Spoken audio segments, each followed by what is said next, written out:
शुक्लां ब्रह्म विचारसार परमामाद्यां जगद्व्यापिनीं वीणा पुस्तकधारिणीं अभयदां जाड्यान्धकारापगां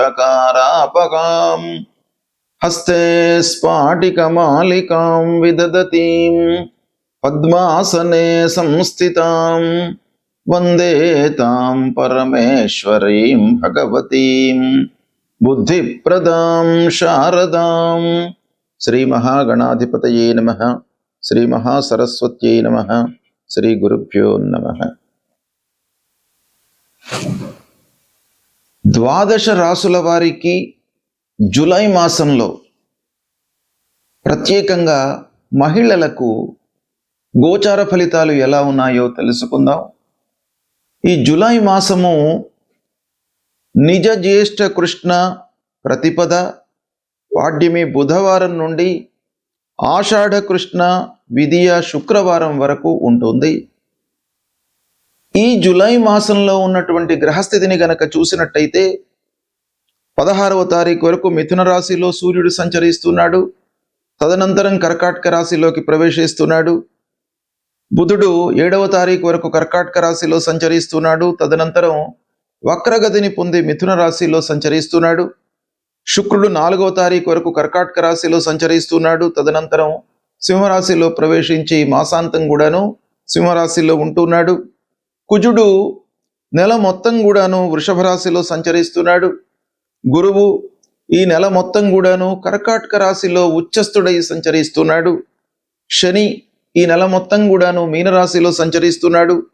రాహువు కుంభరాశిలో సంచరిస్తున్నాడు. కేతువు సింహరాశిలో సంచరిస్తున్నాడు. ఈ విధంగా గ్రహస్థితి ఉంది. అయితే ఈ గ్రహస్థితిని ఆధారంగా చేసుకొని చూసినట్టయితే ద్వాదశ రాసులు అంటే ఈ 12 రాసులలో జన్మించినటువంటి స్త్రీలకు ముఖ్యంగా గోచార ఫలితము అంటే వాళ్ళు జన్మించినటువంటి సమయంలో చంద్రుడు ఉన్నటువంటి రాశి ఆధారంగా ప్రస్తుతము గ్రహస్థితులు ఏ ఏ స్థానాలలో సంచరిస్తున్నాయి, వాటి యొక్క ప్రభావం ఎలా ఉంటుంది అనేటువంటి విషయాన్ని మనము విశ్లేషించి తెలుసుకుందాం. మేషరాశి వారికి జూలై మాసంలో ప్రత్యేకంగా మహిళలకు గోచార ఫలితం ఎలా ఉంది అనే విషయాన్ని మనం చూసినట్టయితే సూర్యుడు ప్రారంభంలో 3వ స్థానంలో సంచరిస్తున్నాడు 16వ తారీఖు వరకు. తదనంతరం 4వ స్థానంలోకి ప్రవేశిస్తున్నాడు. 3వ స్థానం అనుకూలంగా ఉంటుంది. 4వ స్థానం అర్ధాష్టమ స్థానం ప్రతికూలంగా ఉంటుంది. కుజుడు 2వ స్థానంలో సంచరిస్తున్నాడు. గోచార రీత్యా ప్రతికూలం. అయితే రాష్ట్రాధిపతి 2వ స్థానంలో ఉన్నాడు. బుధుడు 4వ స్థానంలో 7వ తారీఖు వరకు సంచరిస్తున్నాడు. తదనంతరం వక్రగతిని పొందిన 3వ స్థానంలోకి వస్తున్నాడు. గురువు 4వ స్థానం అర్ధాష్టమ స్థానం. అయితే మేషరాశి వారికి అర్ధాష్టమ స్థానంలో ఉచ్చస్థితుడై సంచరిస్తున్నాడు. భాగ్యాధిపతి అయి 4వ స్థానంలో సంచరిస్తున్నాడు. కనుక ఈ కాంబినేషన్ మూలకంగా గురువు మూలకంగా కొన్ని మంచి ఫలితాలు కలిగే అవకాశాలు ఉన్నాయి. ఇక శుక్రుడు 4వ స్థానంలో సంచరిస్తున్నాడు. తదనంతరం 5వ స్థానంలోకి ప్రవేశిస్తున్నాడు. అనుకూలంగా ఉన్నాడు. శనీశ్వరుడు ద్వాదశ స్థానంలో వ్యయస్థానంలో ఏల్నాటి శని ప్రతికూలంగా ఉన్నాడు. రాహువు 11వ స్థానంలో చాలా మంచి పొజిషన్లో ఉన్నాడు.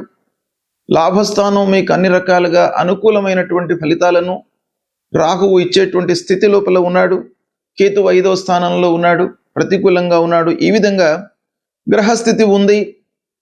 అయితే ఓవరాల్గా ఈ స్థానాల మూలకంగా చూసినట్టయితే మహిళలకు ముఖ్యంగా ఇంటి వాతావరణము అనుకూలంగా ఉంటుంది. భర్త, పిల్లలు, కుటుంబ పెద్దలు, ఆత్మీయులు, బంధువులు వీళ్ళందరితో కూడాను సఖ్యత పెరిగేటువంటి అవకాశాలు బాగా కనబడుతున్నాయి. ఇక ఇంటి లోపల ఆస్తి విషయంలో పూర్వం ఉన్నటువంటి తగాదాలు కొంతవరకు కొలిక్కి రావడం మూలకంగా మీకు మానసికమైనటువంటి ఆనందము ఈ మాసంలో కనబడుతుంది. ఇక ఉద్యోగం చేస్తున్నటువంటి స్త్రీల విషయం చూసినట్టయితే గౌరవప్రదంగా ఉంటుంది వర్క్ ప్లేస్లో మీకు.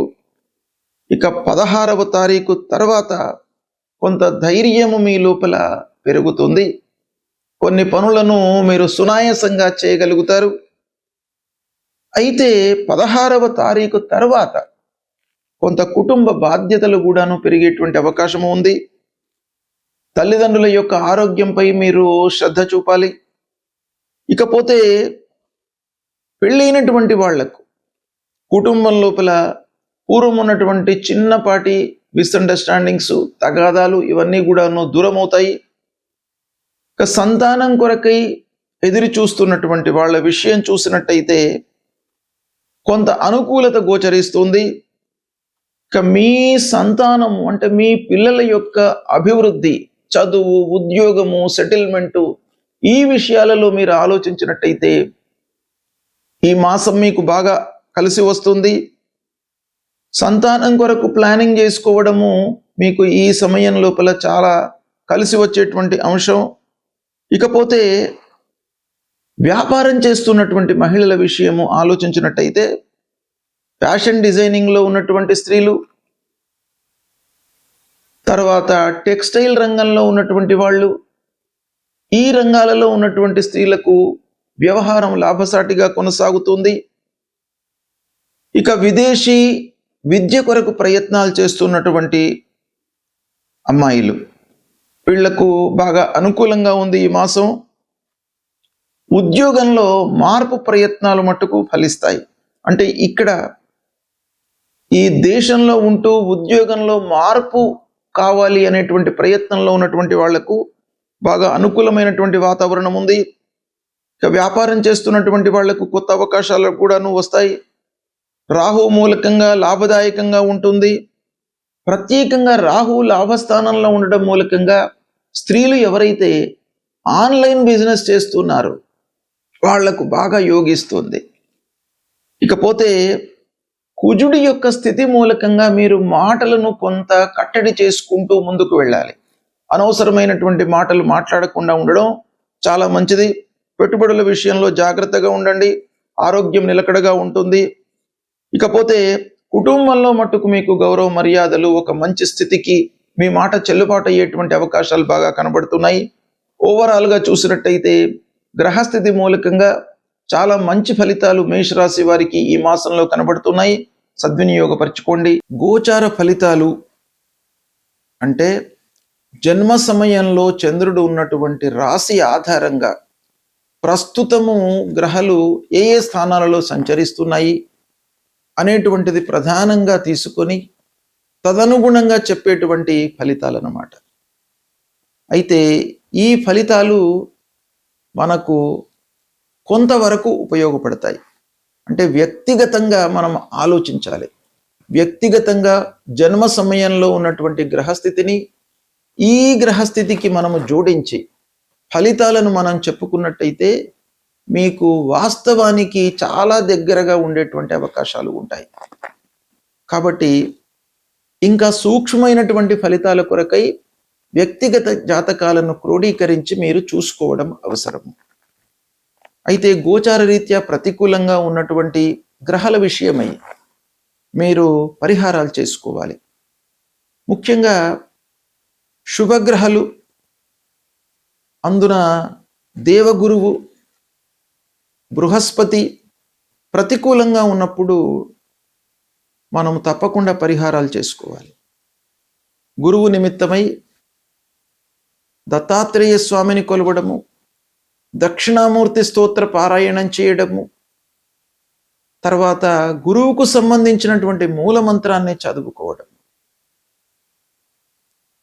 శనిగలు, పసుపు పచ్చ వస్త్రము ఇవి దానంగా ఇవ్వడము చాలా ముఖ్యం. గురువు నిమిత్తమై మీరు తల్లిదండ్రులను సేవించండి. ప్రతినిత్యం కూడాను తల్లిదండ్రులకు నమస్కారం చేసుకోండి. వాళ్ళ యొక్క ఆశీర్వచనం మూలకంగా మీకు గురువు యొక్క అనుగ్రహం కలుగుతుంది. ఇక రెండవది శనేశ్వరుడు.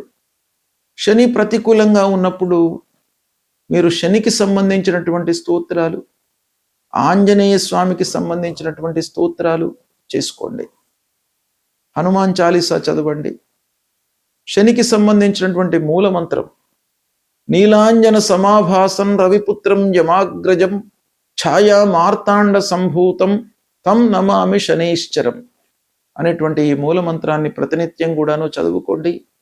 నల్లని నువ్వులు, నల్లటి వస్త్రము, ఇనుప ముక్క, నువ్వుల నూనె ఇది దానంగా ఇవ్వండి. శనైశ్చరుడికి నువ్వుల నూనెతో అభిషేకం చేయండి. ముఖ్యంగా ఏల్నాడు శని రన్ అవుతున్నటువంటి వాళ్ళు, అష్టమ శని, అర్ధాష్టమ శని ఉన్నటువంటి వాళ్ళు తప్పకుండా ఈ తైలాభిషేకం చేసుకోండి.